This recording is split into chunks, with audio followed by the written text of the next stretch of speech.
Usaping pananampalataya. Ang pangangaral ng mga pastor sa Pilipinas. Ang tanong, katotohanan ba?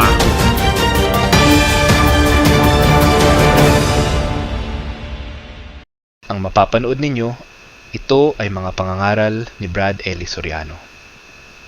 Patutugtugin natin ng buo nang di mawala ang konteksto na kanyang ipinapangaral. Ginagawa natin ito sa pamamagitan ng fair use. Halina at atin ng panoorin. Tayo ngayon ay naririto mga kapatid sa ating paksa. Ang marapat na paglilingkod sa Diyos na dapat pagsikapang magawa ng may pag-ibig ayon sa Biblia. Alam nyo, ang paglilingkod ay nagagawa na walang pag-ibig eh.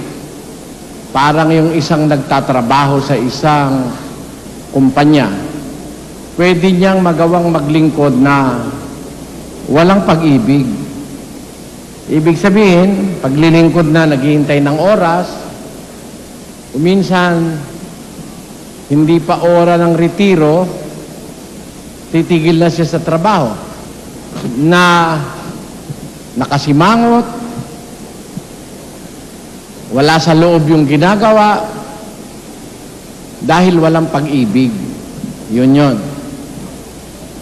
Pero mga kapatid, kung ang isang tao po ay mayroong pag-ibig at siya'y maglilingkod sa Diyos, merong hinahanap ang Diyos na paglilingkod na ating magawa. Dapat nating pagsumikapang magawa. Ang pangunahin pong sangkap ng marapat na paglilingkod, pag-ibig. Pag nawala yun, maraming magiging kulang ang ating paglilingkod. Ang pag-ibig ang nagpapasakdal sa isang bagay. Alam nyo, ang kapunuan o ang kaganapan ng lahat ng bagay ay ang pag-ibig. Sinasabi yan sa banal na kasulatan na kung wala ang pag-ibig, hindi ganap, walang kabuluhan. Basahin natin ang 13:1 hanggang 2 ng unang Korinto. Pakinggan nyo. Kung ako'y magsalita ng mga wika ng mga tao at ng mga anghel, datapwat wala akong pag-ibig, ay ako'y naging tanso na tumutunog o batingaw na umaalingaw-ngaw. Yan. Biro mong napakadakilang achievement noon. Yung makapagsalita ka ng wika ng mga tao at ng mga anghel. That is more than what is expected of a human being, kasi ang obligasyon lang naman nating sabihin at salitain yung ating mother tongue, yung ating sariling wika. More than that, wala namang nag-i-expect sa ating makapagsalita ng iba pa. Kung Ilocano ka, dapat marunong kang Ilocano. Di ba? Nabubuhay ka sa Ilocos, dapat marunong ka Ilocano. Pero para marunong ka ng Bisaya, hindi naman hinahanap sa atin ng Diyos yung makapagsalita ka pa ng Bisaya. Pero pag marunong ka ng Bisaya, ba, magaling yun. Ilocano ka, marunong kang Bisaya. Ilonggo, Cebuano. Marunong ka ng wika ng Ibanag. Marunong kang Tagalog, Kapampangan. Marunong ka ng Latin. Ba, hanga-hanga na yun. Napakalaking puhunan nun, mga kapatid. Matutunan ko lang yun eh. Malaking bagay yun. Marunong ka ng German. Marunong ka ng Bangla. Marunong ka ng Hapones na salita. Pero ang sabi ni Pablo, kung ako man ang wika ay magsalita ng wika ng mga tao at ng mga anghel, lalong kahanga-hangay pati wika ng anghel alam ni Pablo, datapot wala akong pag-ibig, para ang wika akong isang patingaw na umaalingaw-ngaw. Walang kwenta. Walang naiiwang marka. Walang naiiwang kasaysayan yung batingaw. Walang kwenta yung batingaw. ayon sa Biblia. Wala yung naiiwang bakas sa istorya. Matutunan mo man magsalita ng lahat ng bagay, wala yung pag-ibig dun sa sinabi mo, walang maiiwan dun eh. Kaya tinan ninyo yung aral ng Katoliko. Wala kasi yung punto na dapat makita ng tao. Walang naiiwan sa tao. Pagkasimba, uwi uli sa bahay, lasinggo rin. May pagbabago ba? Sugarol din. Walang naiwan eh.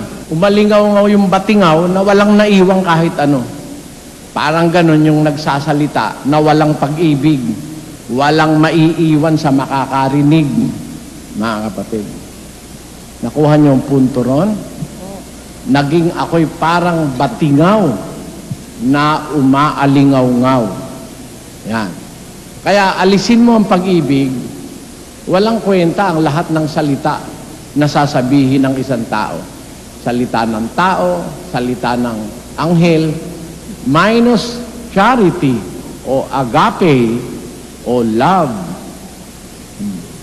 Alisin mo ang pag-ibig, walang kabuluhan.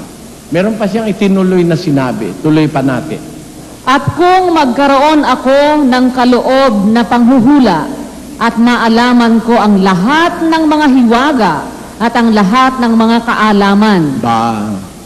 Kung magkaroon na ang wika ako ng kaloob na panghuhula, alam ko na ang lahat ng hiwaga at lahat ng kaalaman. Sobra na yan. Pag sinabing lahat ng kaalaman, meron pa bang tataas sa grado ng iyong kaalaman nun? Nasa iyo na lahat ng kaalaman. Magkaroon man ako ng wika ng kaloob na panghuhula na nalalaman ko ang lahat ng mga hiwaga.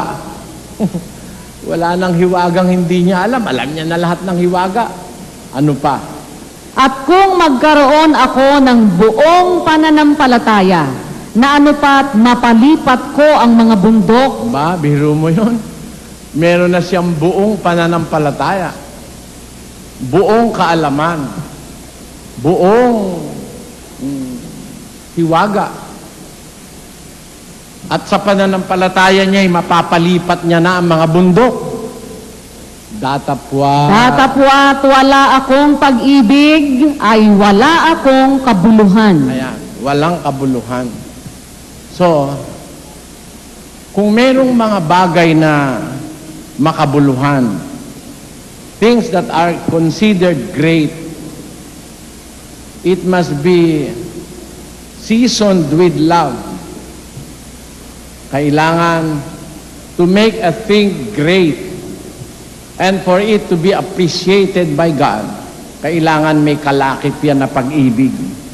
Ginawa mo man to the best of your ability, wala namang pag-ibig, hindi pwede na maging dapat. Buong pananampalataya, hindi sapat. Kahit makapagpalipat ka pa ng bundok, walang pakikinabangin sa akin, sabi ni Pablo. Buong kaalaman, hindi sapat. Kaalaman sa buong hiwaga, hindi pa rin sapat. Yon. Kaya, nakikita nyo yung ating paksa, mga kapatid. Ang pangunahin sa lahat na kailangang ilakip sa paggawa ay ang pag-ibig. Yung agape, yung banal na pag-ibig at pagmamalasakit na sinasabi sa Biblia. Ngayon, yon ang kalakip ng hinihiling ng Diyos na marapat na paglilingkod. Maaaring sinasabi ng lahat na tayo o sino man ay naglilingkod sa Diyos. Pero kailangan makita lahat ito eh. Kasi alisin mo ito, hindi marapat ang paglilingkod. Marami po ngayon naglilingkod sa Diyos eh. Walang kaalaman. Meron naglilingkod sa Diyos, walang pananampalataya. Meron naglilingkod sa Diyos, walang pagkatalos sa mga hiwaga. At higit sa lahat, may naglilingkod, walang pag-ibig. Nasasabi nyo, meron ba nun? Meron. May naglilingkod, walang kaalaman eh. Di ba? Akala niya, naglilingkod siya sa Diyos. Load siya ng load sa santo. Hindi niya alam, kasuklam-suklam sa Diyos yung niluluhuran niya. Di ba? Pero alam niya, naglilingkod siya. Yung mga katutubo lang dito sa ating bansa eh, alam nila may Diyos, naglilingkod sila sa Diyos. Nagpapatay sila ng baboy, tsaka manok, iniaalay doon sa mga kinikilala nilang Diyos. Pero walang kaalaman doon. Wala rin doon yung essence ng tunay na pananampalataya. Walang kwenta yun eh. Yan, dapat nyo maintindihan. Kaya, dapat sa paglilingkod, may kaalaman. Sa hiwaga, meron ka rin kaalaman. Pero hindi dapat mawaglit kahit kailan yung pag-ibig. Kasi, yon ang paraan para makagawa tayo ng marapat na paglilingkod. Yan po ang ating tinatalakay na paksa, mga kapatid, ngayong araw na ito, na yung nararapat na paglilingkod sa Diyos na dapat nating pagsikapang magawa. Habang palapit ang araw ng pagsusulit, mga kapatid, ang ating final examination ay malapit. Pagdating ni Kristo, ando na po yung final. At hindi na po yan maa-amend. Hindi na rin naman natin maibabalik. Lost time is never found again. Yun ang kawikaan ng mga Ingles. Kaya sabi nga, time is gold. Ang panahon ay ginto. Ang nakalipas ay hindi na maibabalik. We have to use time wisely and we have to use the best out of it. Kasi ang paglilingkod sa Diyos ay pinamumuhunanan po yan ng panahon na lumilipas. Palapit ng palapit ang ating pagsusulit. And the final stages of our service to God is very, very near. Palapit na ng palapit yan. Paano natin dapat magawa, ma-assess ang ating paglilingkod, mga kapatid? Unang-una, meron talagang masipag. Para bang yung pagiging masipag is something rare. It must be something that is common to all of us. Yung pagiging masipag. Dapat doon, mga kapatid, common. Yung kasipagan hindi po pwedeng mawala yun sa tapat na paglilingkod. Sa isang naglilingkod sa Diyos, ang pagsunod kay Kristo araw-araw eh. Sabi ng Biblia, nasa 9:23 ng aklat ng Lucas. At sinabi niya sa lahat, kung ang sino bang tao ay ibig sumunod sa akin, ay tumanggi sa kanyang sarili at pasanin sa araw-araw ang kanyang krus at sumunod sa akin. Ang pagsunod araw-araw mga kapatid. Kung ang sino man tao ay ibig sumunod sa akin, tumanggi o itanggi ang kanyang sarili. Pasanin sa araw-araw ang kanyang krus at sumunod sa akin. Meron kang susundin araw-araw Hindi naman ang pagsunod lang, kapatid, tuwing linggo. Hindi naman Meron kang susundin araw-araw. Dapat yung kasipagan sa paglilingkod, dapat pangkaraniwan yun dahil yun ang batas Basahin natin sa Roma, kapatid na Willie, 12. Roma 12:11. Huwag mga tamad sa pagsusumikap. Maningas sa espiritu, mapaglingkod sa Panginoon. Yan ang batas Huwag mga tamad sa pagsusumikap. Maningas sa espiritu, mapaglingkod sa Panginoon. Kaya yung salita, maningas sa espiritu, mapaglingkod sa Panginoon, hindi tamad yun. Yun ang dapat maging pangkaraniwan sa ating lahat. Hindi tamad. Ang ibig sabihin, masipag. At maninga sa espiritu. Ibig sabihin, hindi malamig. Kaya dapat, magawa natin yung pangkaraniwan dapat sa atin yung maningas sa espiritu, mapaglingkod sa Panginoon, hindi tamad sa pagsusumikap. Kailangan masikap. Hindi tamad sa pagsusumikap. Masikap. Masipag. Di ba? Yung mapagsikap, ano yun? Masipag yun eh. Alam nyo, paano ba hindi nawawala init? Paano? Yung init, mga kapatid, nape-preserve yun eh. You can preserve heat. Sa mundo lang eh, may inilagay ang Diyos na pangtinggal ng init. Kasi, hindi naman laging ang mundo mainit ang ating atmosphere. Yung kabila ng mundo, naka-expose sa araw, mainit. Yung kabila, gabi naman, walang init. Para magkaroon ng init doon, dahil masama naman yung walang init, yung dagat, sinisip-sip niya yung init. Pagkagabi na, wala na yung araw, unti-unting inire-release naman ng dagat na nasip-sip niyang init. That controls the temperature of the other side of the earth. Ang nakakatulong naman para wag agad maalis yung init, yung asin sa dagat. Ang asin po, nag-iingat ng init at lamig. Tingnan ninyo yung ice cream.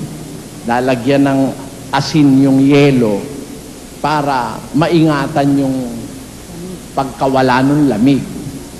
Ang asin din, nag-iingat din ng init. Yung asin sa dagat, para huwag tumapon agad yung init.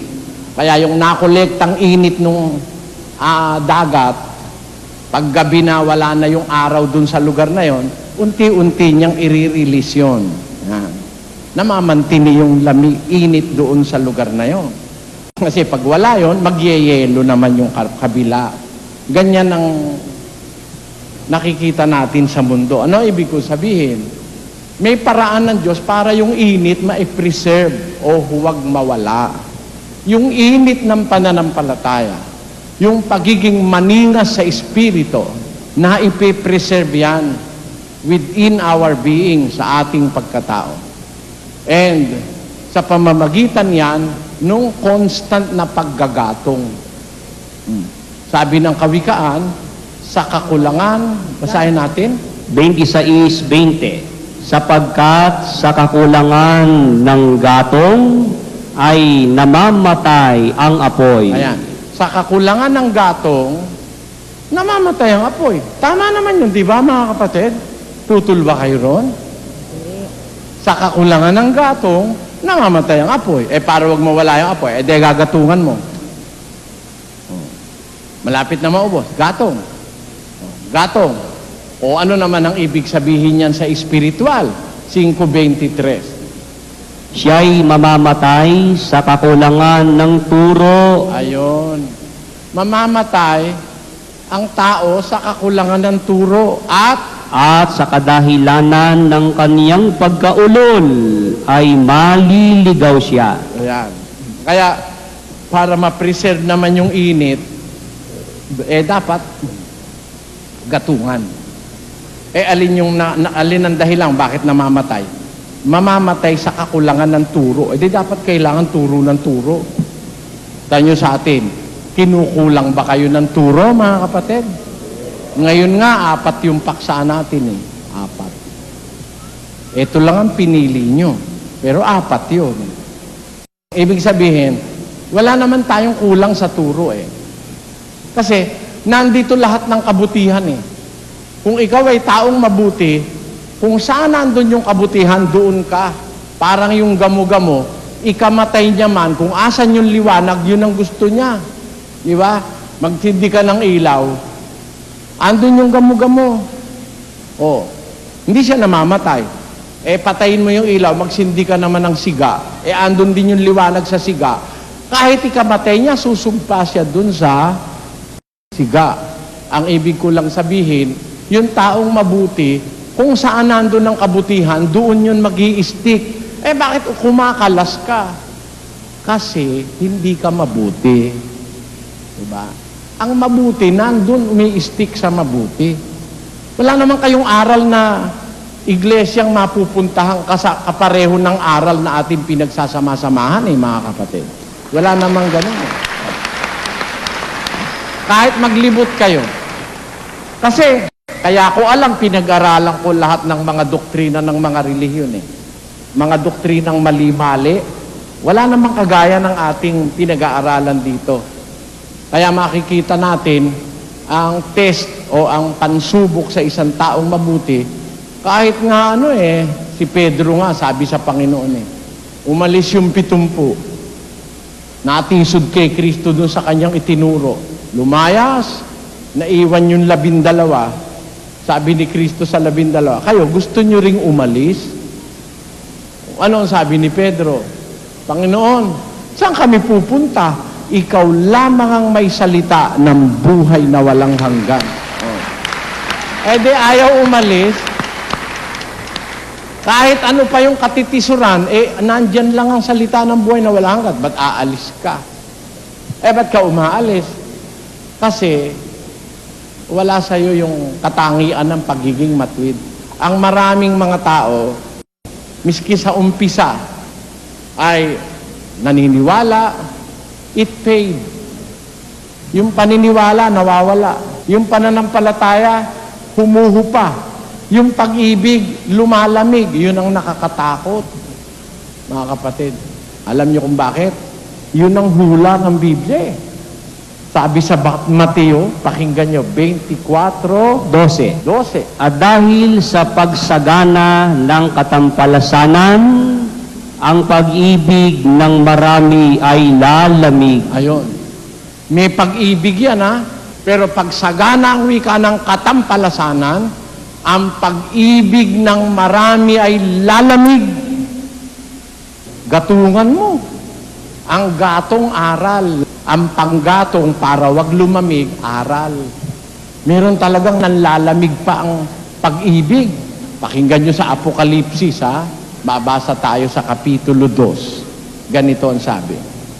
2:2. Nalalaman ko ang iyong mga gawa at ang iyong pagpapagal at pagtitiis at hindi mo matiis ang masasamang tao at sinubok mo ang mga nagpapanggap na apostol at sila'y hindi gayon. At nasumpungan mo silang pawang bulaan at may pagitiis ka at nagbata ka dahil sa aking pangalan at hindi ka napagod.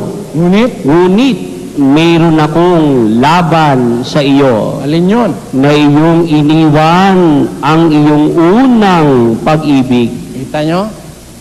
Nagtitiis ka, nagbabata ka dahil sa aking pangalan. Pero mayroon akong laban sa iyo. Na iyong iniwan ang iyong unang pag-ibig. Alam nyo, yung unang pag-ibig, matindi yan Yung primera amor na sinasabi ng matatanda. First love, never ever done. Ayan. Pero, mali pala yun. Yung palang unang pag-ibig, nawawala rin. Yung sabi, meron akong laban sa'yo, sabi ng Diyos. Alam kong nagtitiis ka, nagbabata ka dahil sa aking pangalan. Alam ko may mga pinagtitiisan ka sa buhay, pero meron akong laban sa'yo. Iniwan mo ang iyong unang pag-ibig. Nanlamig. Basahin nga natin, saan kaya mapupunta? Yung pag-ibig nung iba, kaya lalamig. Saan mapupunta? Pakinggan nyo Basa sa 2 Timoteo. Tatapwat alamin mo ito na sa mga huling araw ay darating ang mga panahong mapanganib sapagkat ang mga tao'y magiging maibigin sa kanilang sarili. Maibigin sa salapi. Maibigin sa kalayawan. Maibigin sa kalayawan kaysa maibigin sa Diyos. Yung pag-ibig sa Diyos, napunta sa salapi, sa sarili, at sa kalayawan. Palamig ng palamig yung pag-ibig sa Diyos, painit naman ang painit yung pag-ibig sa salapi. Nako, lahat ng pagsisikap para dumami pera niya. Dahil tumitindi yung pag-ibig sa salapi, nababawasan naman yung pag-ibig sa Diyos. Sabi ng Diyos, nalalaman ko yung pagtitiis, nalalaman ko yung mga gawa, na ikaw ay nagtiis dahil sa aking pangalan at ikaw ay nagbabaka. Datapot meron akong laban sa iyo na yung iniwan ang iyong unang pag-ibig. Nawala na. Hindi rin pala totoo yung first love never ever die. How long since I kissed you? How I love to look into your eyes. Ayun. Basta nakalimutan ko na. Ang kahuli-hulihan nun, first love never ever die. Nawawala pala yan. Kasi nga, yan ang trend ng mga tao eh. Nawala ang pag-ibig sa Diyos, napunta sa kalayawan, napunta sa sarili. Wala nang mahal ang tao ngayon, kundi sarili eh. Kahit na yung iba matapakan, eto sabi, kung kayo'y iibig, sa umiibig lamang sa inyo, anong ganti na inyong kakamtin? Di ba gayon din ang ginagawa ng mga mapagpaimbabaw at ng mga maninigil ng buwis? If you love those who love you, what is your reward? Wala reward. Pero umiibig ka, dun sa hindi umiibig sa'yo, pinakain mo, hindi ka naman niya papakainin dahil hindi ka naman niya mahal. Yun ang ginagantihan ng Diyos. Yung ginawa mong mabuti na hindi naman ginantihan sa iyo nung ginawan mo, yun ang gagantihan ng Diyos. Ano ang kasunod nun? Sabi kay San Lucas, pakinggan nyo. 6:35. Tatapwat ibigin ninyo ang inyong mga kaaway. Ibigin nyo kaaway nyo. Kasi yung kaaway mo, hindi ka mamahalin nun eh. Ikaw lang naman ang tinuruan ni Kristo umibig sa kanya, pero siya hindi kanya mamahalin. Ang turo nga nung ministro niya, patayin ka eh. Di ba? Dito lang naman sa atin masyadong nire-reiterate yung pag-ibig sa kaaway eh. Bakit? Kasi pag inibig mo yung kaaway mo, hindi ka nga niya iibigin, hindi ka niya gagantihan. Doon ngayon makakapasok yung ganti ng Diyos. Di ba ganun yun, mga kapatid? Di ba ganun yun? Tiyak na tiyak, hindi ka niya gagantihan ng pag-ibig kasi kaaway mo siya. Ngayon, anong kasunod nun? At gawan ninyo sila ng mabuti. At mangagpahiram kayo na kailanman ay huwag mawawalan ng pag-asa. Ngayon, magpahiram kayo. Yung kaaway nyo, gawan nyo ng mabuti. English in NATO. English. 6:35. But love ye your enemies, and do good, and lend, hoping for nothing again. Tanyo? Gawan nyo ng mabuti ang inyong kaaway. Magpahiram kayo na hindi na umaasang ito'y mababalik pa. Tamo? Ganun pala eh, ang aral eh. Sa Kristiyano, para ikaw, gantihin ng Diyos.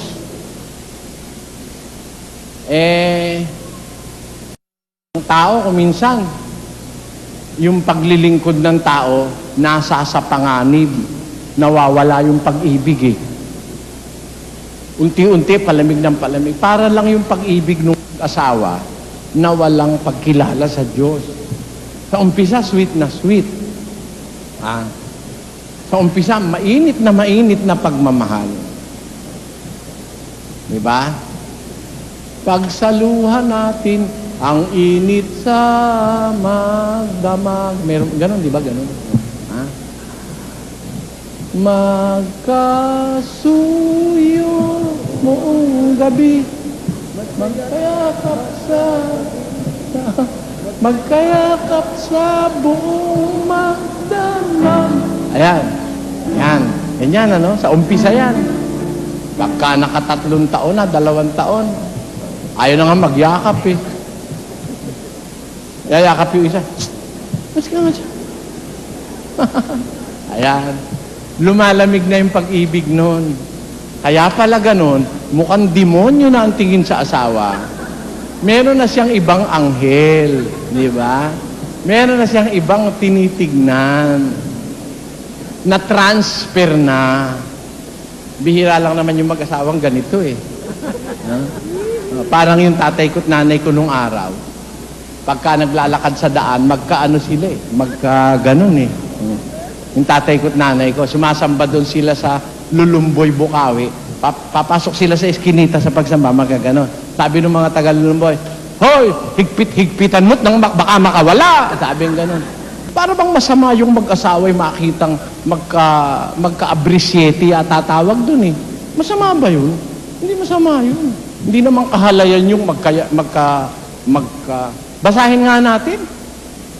Awit 55:14. 5:14. Basa. Tayo ay maligayang nagpapayuhang magkasama. Tayo'y lumalakad na magkakaakbay sa bahay ng Diyos. Oh, lumalakad tayo magkakaakbay sa bahay ng Diyos. Hindi naman masama yung lumakad na magkakaakbay. Larawan nyo ng closeness eh, ng magkakaibigan. Ganon tayo sa bahay ng Diyos. Diba? Hindi masama yun eh. Yung Tagalulumboy eh.